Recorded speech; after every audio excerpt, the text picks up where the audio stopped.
Hey, what's going on out there, guys? This is Wayne with Tri County Locksmith, and today we got a CES profile cylinder. These things can have some issues if they're really old. The little retaining cap that's up here can kind of come apart and be a pain. This one here has no keys for it, and we basically rekey this the same way anyways. So basically what I like to do is take a little hook like this and just kind of pop this thing up like so. And we'll show you a couple different ways to go ahead and do this. Like you can see that there's actually a hole specifically made for this purpose right here. Now that's if it all goes according to plan. You can go ahead and pop that off there. But half the time, if these are really old, you'll just crack this and break it, and then you won't have a cap to put back on here. So we'll show you a little trick for that too. I'm just going to dump this out right here.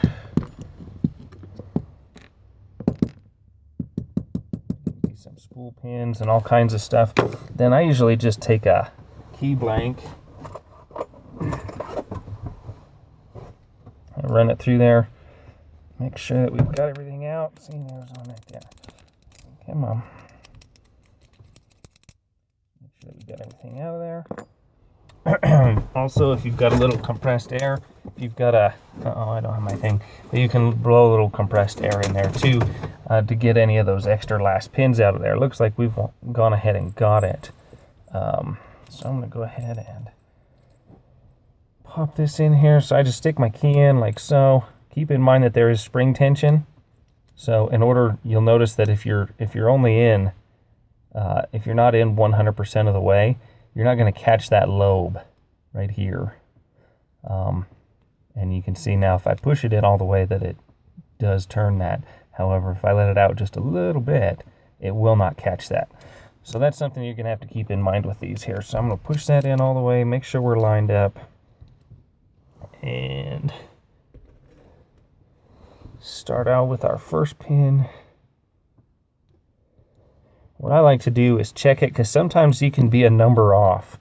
Like even if it would be a, I'm thinking that's what's going to happen here.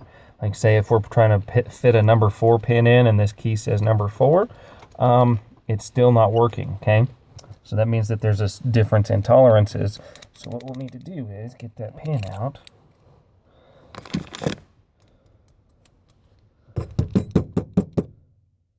Hopefully get it out of there. There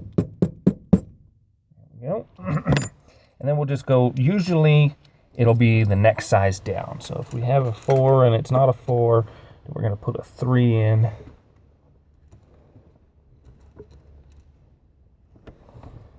And hopefully that will be it. And then that'll tell us the rest of the way exactly what we need to do. So you can see now we've got that in there. I go ahead and poke that down so that way you know you don't have too short a pin. So I'm acting as a top spring here. So if I can move that, we're good to go. Let's see here. So now I know that each number is going to be 1 down from that. And if I have a key blank that says that it calls for an O cut, it's not going to be compatible with this lock. So no O cuts are going to be compatible with this. So we'll just finish up.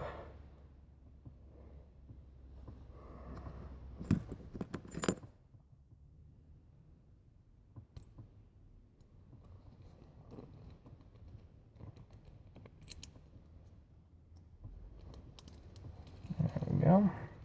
These things are kind of a pain to deal with here, because you got to stuff each one down in there. You got to dump the whole cylinder, repack all the top springs, all the bottom springs. Really just kind of annoying, to be honest. Okay, and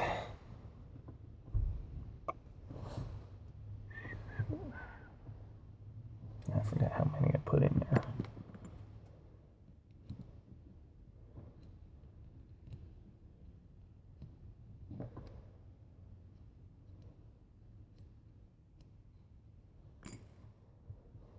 Is that all of them? I can't even tell now.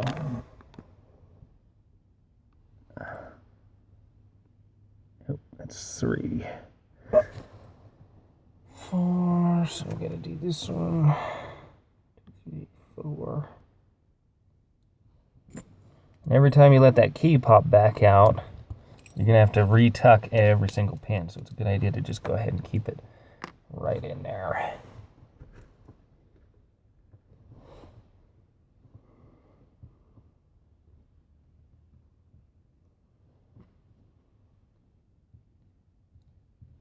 Okay.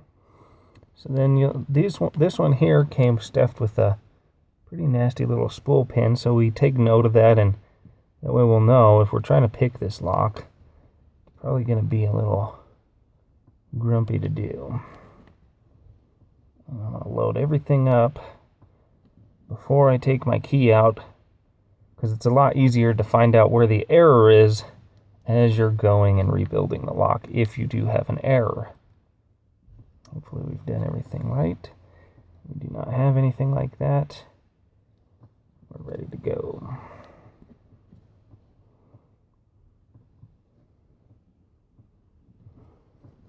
And one more nasty, big nasty spool pin.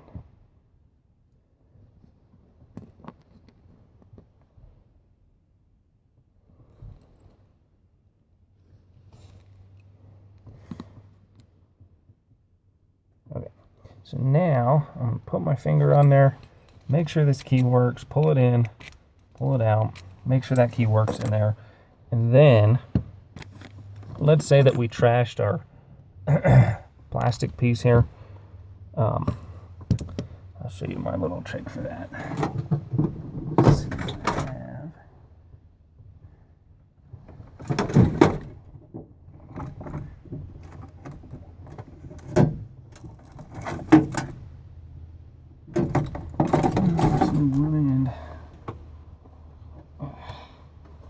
This is screen stuff you'd put a screen in, like if you're like a screen door, screen window. I'll tilt that camera up there so we can see what we got going on. But I'm just going to lay that right in there. Take my knife, measure that right there, and pop that off. So now this screen backing material, or the screening material, I'm just going to tuck right in. And it should tuck in pretty easily. Both sides here.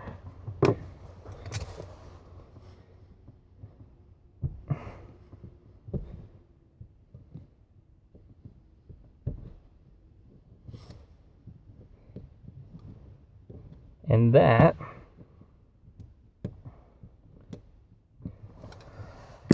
will hold your pins down in there.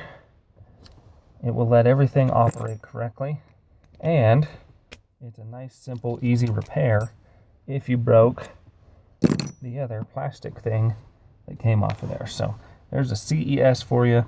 For more information, tips, and tricks, check out the website below and check out wayneslockshop.com. Thanks for watching.